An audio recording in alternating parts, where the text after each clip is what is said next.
దేవుని మహాకృపను బట్టి మరొకసారి మీకు వాక్యం చెప్పడానికి దేవుడు మాకెంతో కృప చూపించాడు.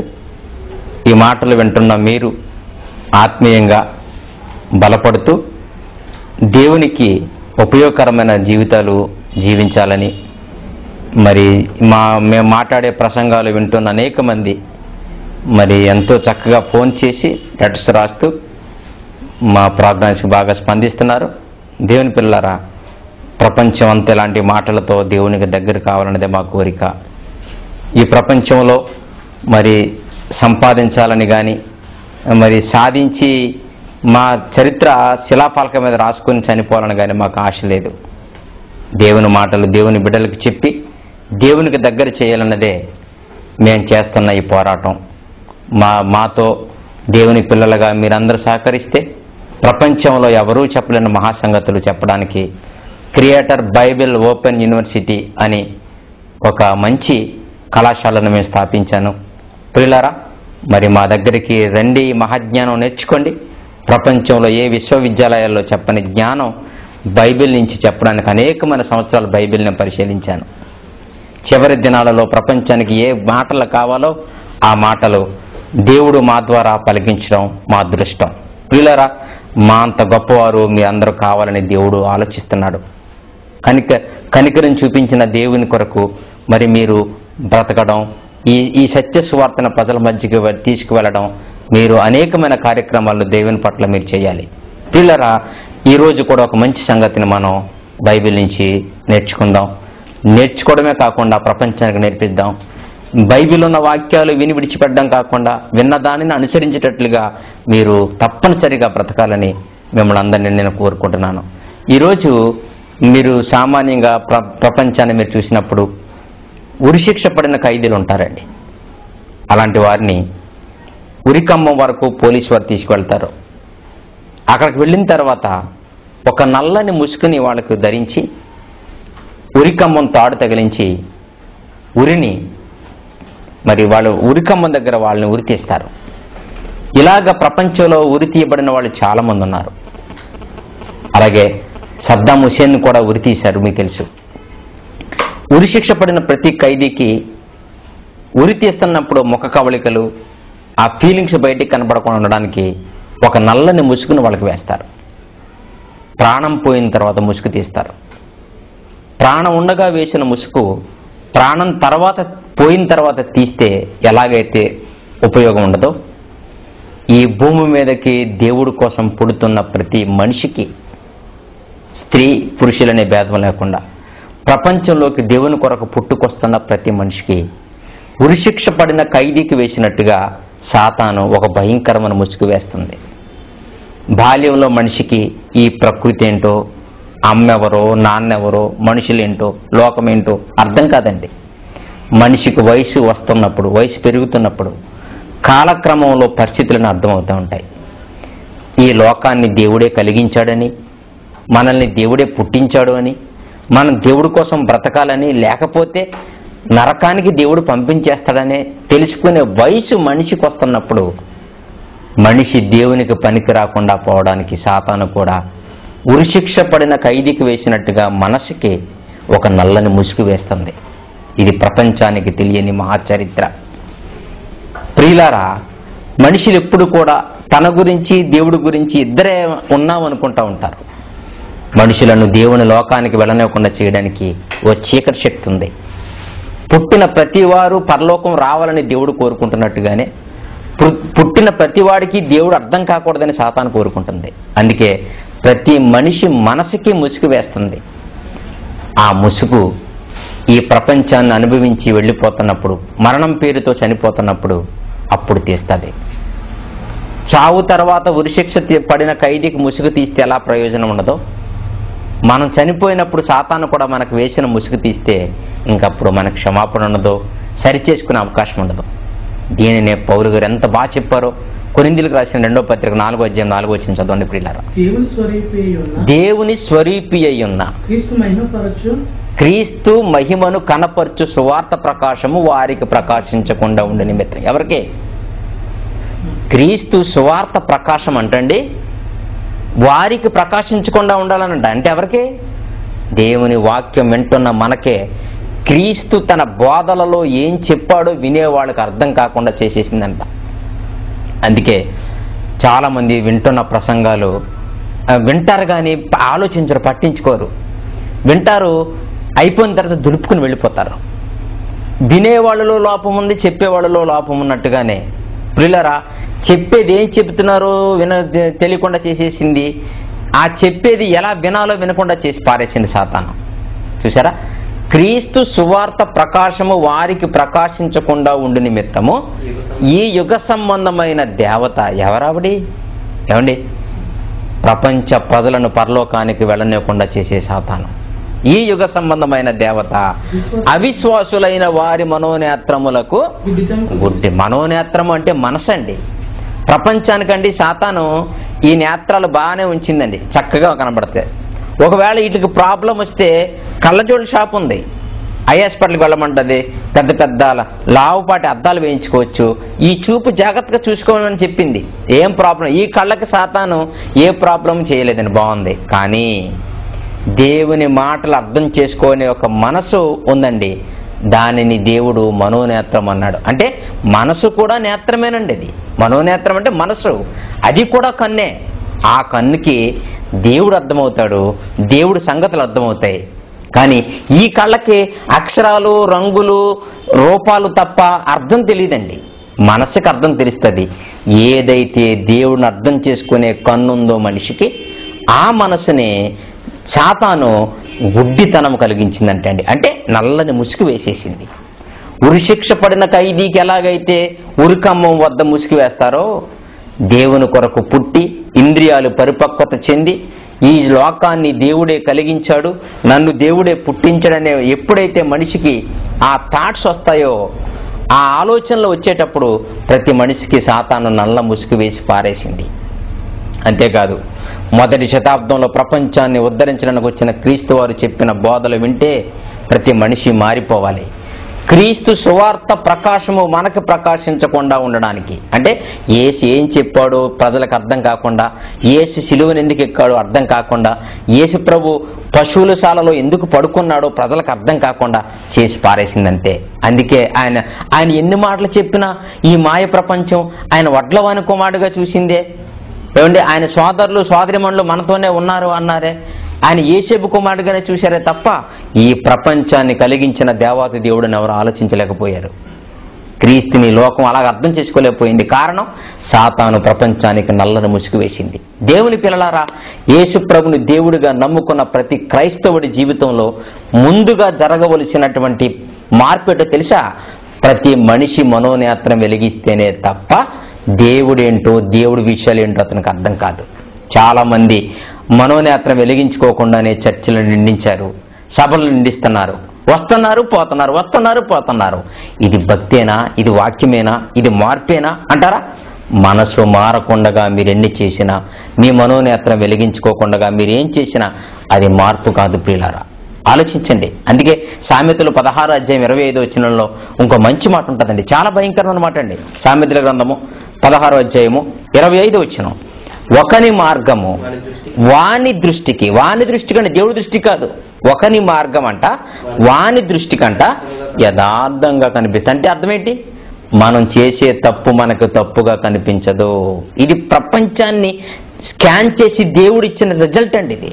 ఆలోచించారా? ఏమండి, నేను పరలోకానికి వెళ్ళనేమో అనే ఆలోచన ఏ క్రైస్తవుడిగానే వస్తుందా? రాదు. మొన్నే దశంభాగం ఇచ్చాను కదా, మొన్నే దొడ్లో కాసిన బీరకాయలు ఇచ్చాను కదా, మొన్ననే దేవుడికి ఫ్యాన్ ఇచ్చాను కదా, మొన్ననే కుర్చీ ఇచ్చాను కదా, ఇవన్నీ ఇస్తే నాకు ఎందుకు పరలోకం రాదు అనే మొండి మనసు వచ్చేసింది తప్ప నేను గనక పరలోకానికి వెళ్ళనేమో అనే ఆలోచన ఎవరిలోనూ కనిపించడం లేదు. అంటే మన మనసు మనల్ని ఎంత ఘరణగా మోసగిస్తుందో ఆలోచించండి దేవుని పిల్లలారా. మన శత్రువు ఎవరనుకుంటున్నారు? పాకిస్తాన్ వాళ్ళు, అండమాన్ వాళ్ళు, లండన్ వాళ్ళు అనుకుంటున్నారా? మనిషికి మనిషి ఏమాటి శత్రువు అండి.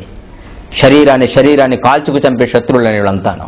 కానీ మనల్ని పాతాళానికి తీసుకువెళ్ళిపోయే భయంకరమైన శత్రువుకి కేంద్రంగా, సాతానికి ఆయుధంగా మన మనసు మార్చేసుకుంది దయ్యం. ఆలోచించండి. అందుకే ఒకని మార్గము తన దృష్టికి, దేవుడి దృష్టికి కాదు, మీ దృష్టికి యథార్థంగా ఉంటే మనం నాశనం అయిపోతాం. ఆలోచించండి. మన దృష్టికి యథార్థంగా ఉంటుంది. తప్పు కూడా చాలా మందికి ఒప్పే, తెలుసో తెలియదో మీకు. పాపం కూడా చాలా మంది సమర్థిస్తారు. చాలా మంది తప్పు చేస్తూ కూడా తప్పుని తప్పుగా కాకుండా తప్పును ఒప్పుగా చూపించేవాళ్ళు లోకంలో చాలా మంది ఉంటారు. ఎందుకంటారా? ఎవరి దాడికే గొప్పగా కనిపిస్తున్నాడు దేవుడు. తన మార్గము తన దృష్టికి యథార్థంగా కనిపిస్తుంది. యథార్థంగా కనిపించింది, నీతిగా కనిపించింది, చావు తర్వాత నరకానికి తీసుకుపోతుంది, మరణానికి దారి తీస్తుంది. అంటే అర్థం ఏంటి? నీ మనసు ఏంటో, నీ ప్రవర్తన ఏంటో, నీ ఉద్దేశం ఏంటో అర్థం కాకుండా సాతాను నీకు ముసుగు వేసిందని ఇప్పుడు ఆలోచిస్తున్నారా మీరు? మారిపోయాను అంటున్నారా? మార్పు అంటే ఏంటండి? మనుషుల్లో జరగవలసిన మార్పు ఏంటండి? దేవుడు కోరుకునే మార్పు వేరు, మనలో జరిగిన మార్పు వేరు. మారిపోయాను కదని అంటారా? మారిపోతే అపోస్తలుని పౌలు చూడండి, తనకున్నదంతా పెంట కింద ఎంచుకున్నాడండి. అదే మార్పు అంటే. మారిపోయిన అపోస్తలులను చూడండి, పేతురు, యోహాను, ఆంద్రేయ, సీమోనులందరినీ చూడండి పిల్లారా, తనకున్న వలలు విడిచిపెట్టి క్రీస్తుని వెంబడించారు. మార్పు అంటే అది. ఏమండి, ఒక వ్యభిచారం మంది పట్టబడిన స్త్రీని చూడండి, మారిపోయింది. జక్కని చూడండి, తనకున్నదంతా ఎవరి దగ్గర అన్యాయంగా తీసుకున్నాడో 4 వంతులు వాళ్ళకి ఇచ్చేస్తానన్నాడు. మార్పు అంటే అదండి. సమరయ స్త్రీని చూడండి, నీకు ఇంకా 5 భర్తలు ఉన్నారు, ఇప్పుడున్నవాడు నీ భర్త కాదని చెప్పినందుకు నా తప్పును ఎత్తి చూపిస్తావా అని కించపరచుకోలేదండి ఆవిడ. తన తప్పును తన తెలియచేసిన క్రీస్తు పాదాల మీద మోకరించింది, వెళ్ళి పల్లికి సువార్త ప్రకటించింది. నేను చేసినవన్నీ నాతో చెప్పినవన్నీ చూపిస్తాను రండి అంది. అదండి మార్పు అంటే. వీళ్ళారా, మార్పు అనేది మానవ జీవితంలో శాశ్వతంగా కలగాలి. మార్పు అంటే పండగ రోజు వేసుకునే కొత్త బట్టలాగా పండగ అయిపోయి తీసేయడం కాదు. మార్పు అనేది ఒక్కసారి వస్తుంది, చచ్చిపోయే వరకు మనతోనే ఉంటుంది. అదండి మార్పు అంటే. అలాంటి మార్పు దేవుడు మనలోంచి కోరుకుంటున్నప్పుడు అది మనకు కలగపోతే మీరేం మారినట్టు చెప్పండి పిల్లారా? మారిపోయామని చెప్పుకునే మనం బైబిల్లో ఉన్న వాళ్ళని చూడండి ఎలా మార్పు చెందారో. మార్పు అంటే అదండి, దేవుడు కోరుకునే మార్పు. అలాంటిది కోరుకుంటున్నాడు. అలా మారామా మనం? ఆలోచించండి. సాతాను వేయబడిన ముసుగులో, భక్తి వేషంలో ప్రపంచం కొట్టుకుపోతుంది. మనం చేసేది భక్త యుక్త, మనం పాడేది దేవుడికి ఇష్టమైన పాట కాదా, మన బ్రతుకు దేవుడు అంగీకరించేదా కాదని తెలియకుండా మన మనోనేత్రములకు సాతాను గుడ్డితనం కలిగి చేసింది. ఈ నేత్రాలను బాగానే ఉంచింది, అవసరమైతే కలజోడు వేయించుకోమంటది. లోపల ఉన్న మనసును మాత్రం పరిపక్వత చెందకుండా, నువ్వు దేవుడి కోసం పుట్టావని నీకు అర్థం కాకుండా, ఈ ప్రపంచాన్ని దేవుడే చేశాడని నీకు తెలియకుండా, నీ అన్నీ తెలుసుకునే వయసు వచ్చినప్పుడే బాల్య దశలోనే సాతాను ముసుగు వేసేసింది సమాజానికి. ప్రపంచం అంతా ఆ ముసుగులోనే ఉన్నారు. లోకంలో బతుకుతున్న చాలా మంది దాని ముసుగులోనే ఉన్న, దాని మాయలోనే ఉన్నారు. పైకి దేవుడు అంటూ ఉంటున్నారు. దేవుడు నమ్ముకున్న వాళ్ళు ఎంత దర్జాగా చక్కగా దేవుని కొరకు త్యాగమూర్తులుగా బ్రతుకుతారో మీకు తెలిసి పిల్లారా? మీకు తెలుసా? క్రీస్తును నమ్ముకున్న ప్రతి క్రైస్తవుడికి ముందుగా ఏం జరగాలో తెలుసా? తన మనోనేత్రం వెలిగించబడాలి. మనోనేత్రం వెలిగించబడితేనే చర్చిలో చెప్పేవి మీకు అర్థమవుతాయి. మనోనేత్రం మీరు వెలిగించుకుంటేనే బైబిల్ మీకు అర్థమవుతుంది. ఏమండి, చాలా మంది బైబిల్ చదువుతూ బైబిల్ నాకు అర్థం కావట్లేదండి అని ఒకళ్ళు, నిద్ర వచ్చేస్తుందని ఒకళ్ళు చెప్తూ ఉంటారు. నవ్వు, మరి మనోనేత్రం వెలిగించకపోతే అర్థం కాదు అది. పౌలు గారు ఏమన్నారు తెలిసిన? ఎఫెసీ పత్రిక 1వ అధ్యాయము 17వ వచనం, ఎఫెసీయులకు రాసిన పత్రిక 1వ అధ్యాయం 17వ వచనంలో పౌలు గారు చెప్తూ అంటున్నారు, మరియు మీ మనోనేత్రములు వెలిగించబడినందున అన్నాడు. ఏమండి, మనసు వెలిగించబడితే, మీ మనోనేత్రం వెలిగించబడితే ఆయన చెప్పేవన్నీ మీకు అర్థమవుతాయి. మీ బ్రతుకు మారిపోతుంది. మనసు మార్చుకోకుండా, జీవితం మార్చుకోకుండా ఎన్ని సంవత్సరాలు చర్చిలకు వెళుతున్నా దేవుడు చెప్పే మాటలు ఒక మాట అర్థం కాదు. అందుకే ఈ ప్రపంచం ఎలా వెళ్తుంది? ఆలోచించండి దేవుని పిల్లలారా. ఈ ప్రపంచం ఎందుకు ఎలా మారిపోయిందంటారా? క్రైస్తవ బిడ్డల్లో బాప్తిసం తీసుకున్న ఆ రోజునున్న భక్తి, ఏమండి, ఆ బాప్తిసం తీసుకున్నప్పుడు ఉన్న విధేయత కాలక్రమంలో అంతరించిపోతుంది. ఫస్ట్లో ఉన్నట్టుగా ఉంటారండి. ఫస్ట్లో మోకరించి ప్రార్థన చేసుకుంటాం, మోకరించి బైబిల్ చదువుకుంటాం, దేవుడు మాటలంటే వేగిరి పడతాం. తర్వాత రాను భక్తి జీవితం అంతా అటకెక్కేస్తుంది. భక్తి జీవితం అంతా కాలక్రమంలో అంతరించిపోతుంది. ఇక పనికి మారిన దశకు మనిషి చేరిపోతాడు. దేవుని పిల్లలారా, మీ మనోనేత్రం వెలిగించబడాలి. సాతాను ప్రతి మనిషికి ముసుగు వేసింది. దేవుని మాట అర్థం కాకుండా, దేవుడు బోధ అర్థం కాకుండా, ఏది దేవుడు బోధో, ఏది అబద్ధ బోధో, ఏది సత్యమో, ఏది అబద్ధమో, ఏది స్వార్థపూరితమైన మాటలో అర్థం చేసుకోకుండా సాతాను ముసుగు వేసేసింది ప్రపంచానికి. ఈ యుగ సంబంధమైన దేవత అవిశ్వాసుల మనోనేత్రములకు గుడ్డితనం కలుగజేసింది. బాల్యం నుంచే దేవుని పిల్లలు దేవునికి పనికి రాకుండా ఎందుకు పోతున్నారు? ఇంద్రియాలు పరిపక్వత చెందుతున్నప్పుడు, నా దేవుడు నా కొరకు ఈ లోకం చేశాడా, నా దేవుడు నన్ను పుట్టించాడా, ఈ చెయ్యి దేవుడి కోసం ఉపయోగపడాలా, ఈ కన్ను దేవుడి కోసం ఉపయోగపడాలా ఆలోచన వచ్చేటప్పుడు సాతాను ముసుగు వేస్తుంది. ఈ ప్రపంచంలో చచ్చిపోయేటప్పుడు ముసుగు తీస్తుంది. మనకు ముందు తరాల్లో పుట్టిన ఒక ధనవంతుడి చరిత్ర మీకు తెలుసు, చాలాసార్లు చదువుకున్నాం. లోకాసువార్త 16వ అధ్యాయము. బ్రతికినంతకాలం దర్జాగా బ్రతికాడు. సన్నపు నార వస్త్రములను ఊదారంగు బట్టలు ధరించి ప్రతి దినము బహుగా సుఖపడేవాడు. ఈ భూమి మీదకి వచ్చింది సుఖపడడానికి అనుకున్నాడు అమాయకుడు. పాపం చనిపోయిన అలాగే ఉంటుంది అనుకున్న పరిస్థితి. సాతాను వాడికి ముసుగు వేసింది. ప్రపంచంలో అందరికీ ముసుగు వేసినట్టు వాడికి వేసింది బాల్యంలో. ఆ ముసుగు ఎప్పుడు తీసిందో తెలుసా? ప్రాణం పోయిన తర్వాత తీసింది. ఉరిశిక్ష పడిన ఖైదీకి ప్రాణం ఉండగా ముసుగు వేసి ప్రాణం పోయిన తర్వాత తీస్తే వాడు ఎలాగైతే ప్రపంచాన్ని చూడలేడో, ఆడి శవం ప్రపంచం ఎలాగైతే కదలలేదో, దేవుడి కోసం పుట్టిన ప్రతి మనిషికి సాతాను ముసుగు వేస్తుంది. దేవుని పిల్లలారా, మీరు గమనించుకున్న ముసుగు మీరు తీసుకోవాలి, మనోనేత్రం వెలిగించుకోవాలి సుమా. అలాగ ధనవంతుడికి బాల్యంతో వేసిన ముసుగు వాడు చచ్చిపోయిన తర్వాత తీసింది. జీవితం చావు తర్వాత కూడా ఎలాగే ఉంటుందనుకున్నాడు. చనిపోయాడు, పాతాళ లోకానికి జారిపోయాడు. అక్కడికి వెళ్ళి కళ్ళు తెరవగానే కంగారు వచ్చేసింది వాడికి. 23-24 వచ్చినాం 16 లోకాసువార్త. అప్పుడు అతడు పాతాళములో బాధపడ, ఎక్కడేమో సుఖపడ్డాడు, బిందులు వినోదం అంటే తిరిగాడు, అక్కడేమో బాధపడ్డాడు.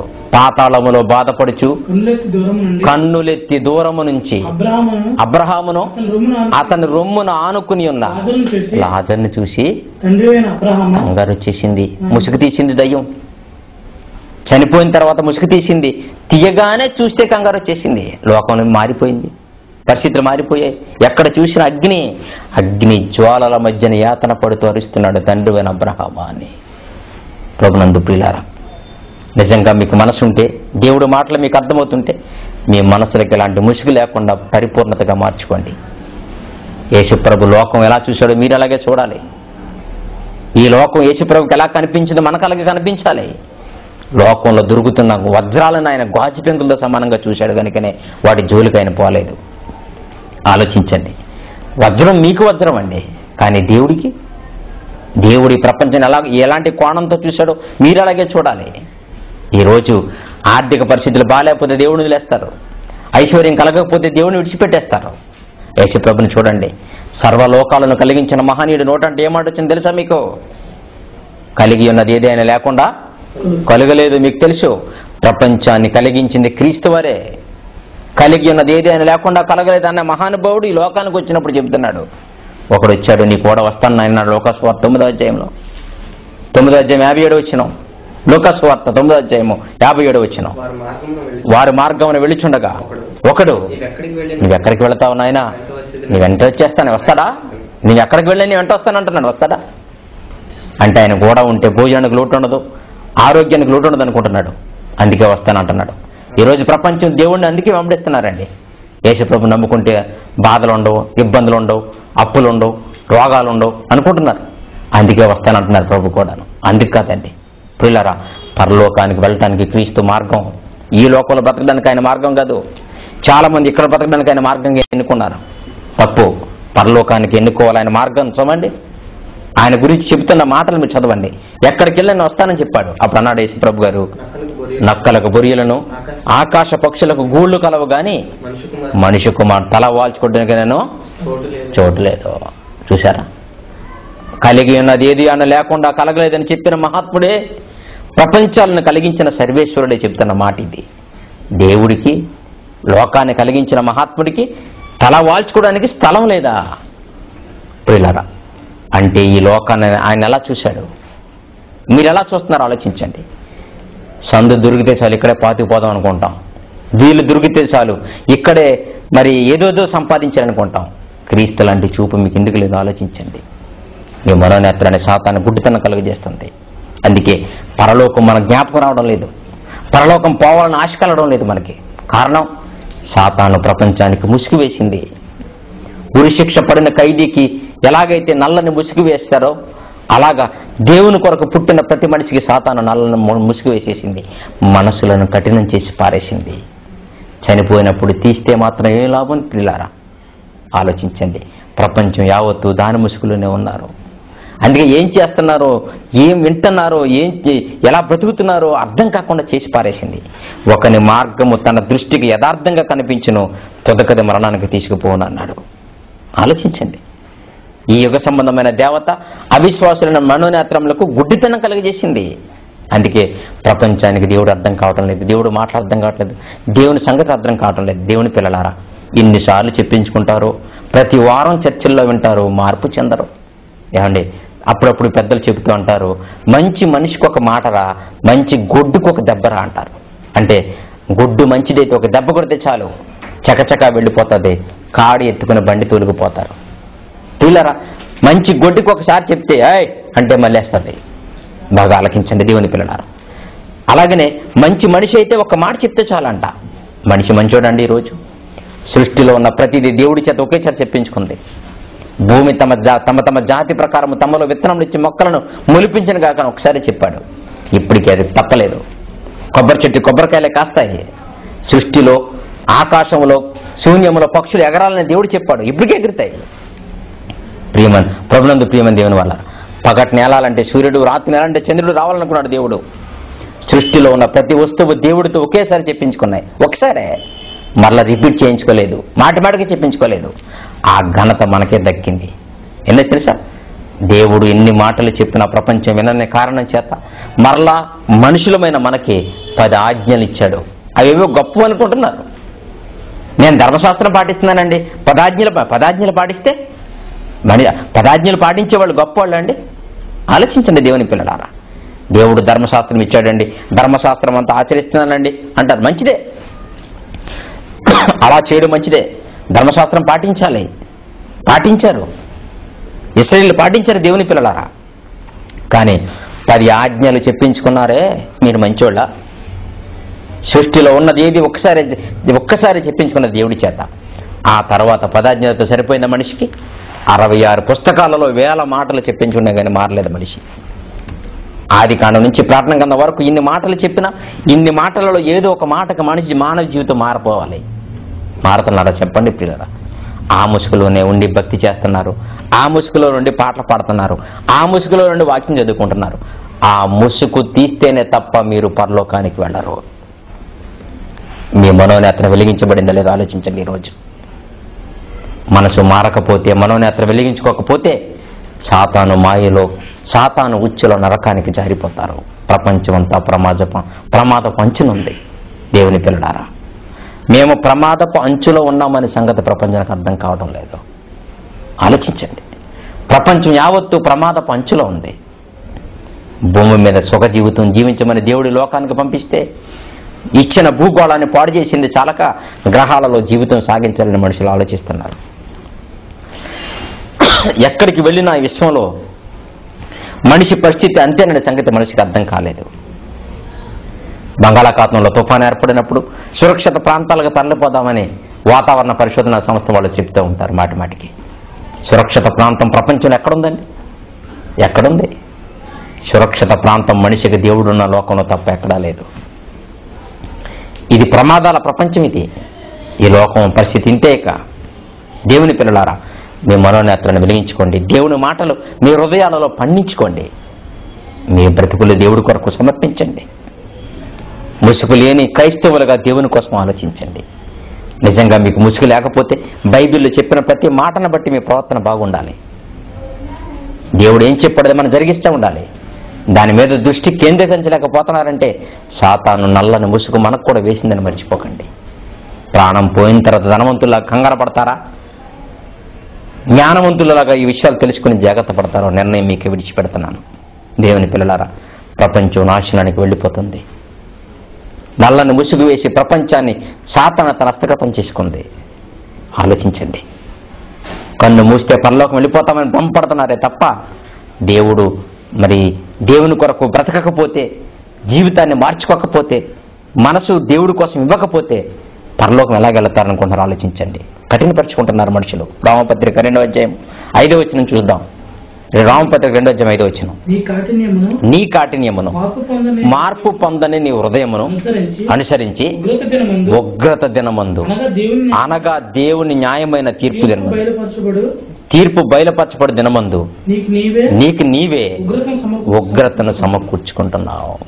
మారు మనసు పొందకుండా హృదయం కఠినపరుచుకుంటూ ఎన్ని మాటలు చెప్పినా ఏమండి, సముద్రాలలో ఉన్న శిలలైన నీటి తాకిడి కరిగిపోతున్నాయి. మీకు తెలుసు పిల్లారా, పెద్ద పెద్ద బండరాలు ఉంటాయి సముద్రాల్లో, వచ్చి పడుతున్న కెరటాల తాకిడికి శిలలైనా కరుగుతున్నాయి తప్ప మానవ పిడికడు హృదయం మారలేకపోతుంది దేవుడు మాటలకి.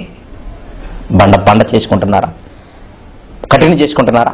మార్పు పొందని హృదయాన్ని అలాగే ఉంచితే ఉగ్రత దినముందు నీకు నీవే నాశనం తెచ్చుకుంటున్నావు అంటున్నాడు దేవుడు. దేవుడికి ఏ సంబంధం ఉండదు, చెప్పేశాడు. బిడ్డలు కానీ ప్రేమించే మనకు చెప్పవలసింది చెప్పేశాడు. నిర్ణయం మీకే విడిచిపెట్టాడు. మార్పు చెందుతారా? దేవుడి కోసం బ్రతుకుతారా? ఆలోచించండి దేవుని పిల్లలారా. సాతాను మాయలో నరకానికి వెళ్ళిపోతాం. సాతాను ముసుగు వేసింది చెప్పేశాను మీకు నేను. మీ ముసుగు తీసుకోండి. ఇలాంటి బోధలు వింటే మీ ముసుగు తొలగించబడుతుంది. ప్రపంచానికి అవసరమైన పరలోకానికి వెళ్ళే బోధ నేను తప్పనిసరిగా చెప్పగలను ప్రియులారా. వేల మందికి మహాజ్ఞానం చెప్పే అధికారం దేవుడు నాకు ప్రసాదించాడు. మీకు ఇష్టమైతే ఈ బైబిల్ మీకు నేర్పిస్తాను. పరలోకానికి వెళ్ళే బోధ అండి ఇది. లోకాశలు లేని బోధ అండి ఇది. ప్రపంచం కంటే పరలోకం గొప్పదని చెప్పే మహాసంగతులండి. బిడ్డలారా, దేవుని పిల్లలారా, నిర్ణయం మీకు విడిచిపెడుతున్నాను. మారండి దయచేసి. సాతాను మాయలో నరకానికి వెళ్ళిపోతారు. జాగ్రత్త చూడండి, ఆలోచించండి, అనుసరించండి. ఈ యుగ సంబంధమైన దేవత అవిశ్వాసాలను చేసి పారేసింది, ముసుగులు వేసేసింది ప్రతి మనిషికి. ఆ ముసుగును తొలగించుకుంటే మీ మనోనేత్ర వెలిగించబడుతుంది. అప్పుడు బైబిల్లో సేవకులు చెప్పే ప్రతి మాట నీ గుండెల్లో సువర్ణక్షలుగా రాయబడతాయి. నీ జీవితాన్ని మారుస్తాయి. పరలో పంచుకు నిన్ను చేరుస్తాయి. ప్రార్థన చేసుకుందాం. కళ్ళు మూసుకోండి. స్పందించండి దేవుని పిల్లలారా, సహకరించండి. ప్రార్థన చేసుకుందాం. కళ్ళు మూసుకోండి. మమ్మల్ని మిక్కిలిగా ప్రేమించిన మా తండ్రి, ప్రపంచమంతా సాతాను ముసుగులో ఉరిశిక్ష పడిన ఖైదీకి వేసినట్టుగా తండ్రి, కృపగల దేవ మీకు వందనాలు. మీ బిడ్డలకు మీ మాటలు చెప్పాను తండ్రి. మీకోసం బ్రతకవలసిన దేవుని పిల్లలైన అనేకులకు నాయన మిమ్మల్ని అర్థం చేసుకునే వయసు వచ్చేసరికి సాతాను ముసుగు వేసింది తండ్రి. మా మనోనేతల గుడ్డితనం కలిగజేస్తుంది. నాశనానికి వెళ్ళిపోతున్న ప్రపంచాన్ని రక్షించి మీ పాదాల చెంతకు చేర్చే భాగ్యం అనుగ్రహించండి. మా మనోనేతలు వెలిగించండి. ఏది దేవుడో ఏది దయ్యమో తెలుసుకునే ఆలోచన బిడ్డలకు పుట్టించండి. అట్టి రీతిలో మమ్మల్ని అందరినీ దీవించి కాచి కాపాడి కృప చూపించమని, పరలోకం వరకు మమ్మల్ని నడిపించమని క్రీస్తు యేసు వారి పేరటి ప్రార్థన అడిగి వేడుకొనిచున్నాం తండ్రి. ఆమేన్. డాక్టర్ కె సత్యవేద సాగర్ గారి కలంగల నుండి వెలువడిన పుస్తకాలు మరియు సీడీల కొరకు సంప్రదించండి. Doctor K Satyaveda Sagar, director, creator Bible open university India, Dhanalakshmi గుడి దగ్గర, Chagallu, west Godavari district, pin code 534342, Andhra Pradesh.